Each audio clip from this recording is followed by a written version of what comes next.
ফুলিয়া শিক্ষা নিকেতনের নবম শ্রেণীর ঘ বিভাগের ছাত্ররা এরা একটি মডেল বানিয়েছে বাংলা শব্দ ভাণ্ডারের উপর।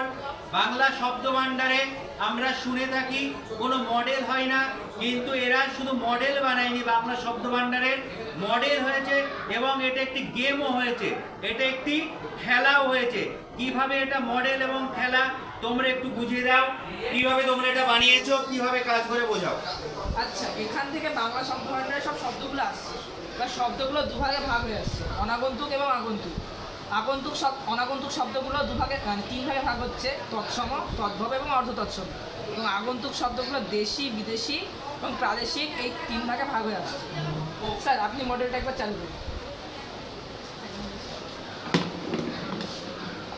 আমাদের টিআইসি সুরেশ বাগচি মহাশয় তিনি এই যে এখান থেকে বলটি ছুড়লেন, তার মানে আমরা বুঝবো সংস্কৃত থেকে শব্দটি গেল, সংস্কৃত থেকে শব্দটি গেল বিভিন্ন পরিবর্তনের মধ্য দিয়ে পরিবর্তিত বা রূপান্তরিত হয়ে সে একটি বক্সে গিয়ে পড়লো। যখন পরিবর্তিত বা রূপান্তরিত হয়ে যে শব্দটি তৈরি হচ্ছে তাকে আমরা বলছি তদ্ভব শব্দ। যে সংস্কৃত থেকে জন্ম নিয়ে পরিবর্তিত এবং রূপান্তরিত হয়ে যে শব্দটি বাংলা ভাষায় এসছে তাকে আমরা বলছি তদ্ভব শব্দ। যেরকম হস্ত থেকে চলে এসছে হাত, চন্দ্র থেকে চাঁদ, সেটা একটি এই যে পদটি বাঁকা, সেই জন্য ওরা বাঁকা পদ দিয়ে বুঝিয়েছে এবং সেটি তদ্ভব হয়েছে, সেই জন্য তদ্ভবের লাইটটা জ্বলেছে, তৎসমের লাইটটা জ্বলেনি।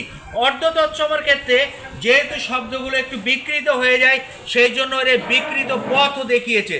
স্যার, আপনি আপনার মতামত দিন। ফুলিয়া শিক্ষা নিকেতনের সম্মানীয় টিআইসি সুরেশ বাগচি মহাশয় তিনি তার মতামত জানাবেন। বাংলা ব্যাকরণ সত্যিই খুব কঠিন, নিরস একটি সাবজেক্ট আমাদের কাছে।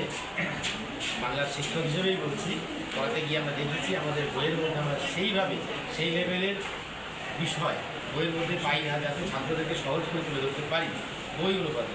সেইখানে দাঁড়িয়ে স্যার এত সুন্দর করে ছাত্রদেরকে দিয়ে এটা করিয়েছেন যে মডেলটি, যে শব্দ ভাণ্ডার, বাংলার যে শব্দ ভাণ্ডার, সেই শব্দ ভাণ্ডারকে এত সহজ করে তুলে ধরা একটি মডেল, পাশাপাশি একটা গেমই বলবো এটাকে সম্পূর্ণ, যে ছাত্রদের কাছে অনেক সহজলভ্য হয়েছে বিষয়টি এবং ছাত্ররা আনন্দের সঙ্গে সবটা গ্রহণ করেছে।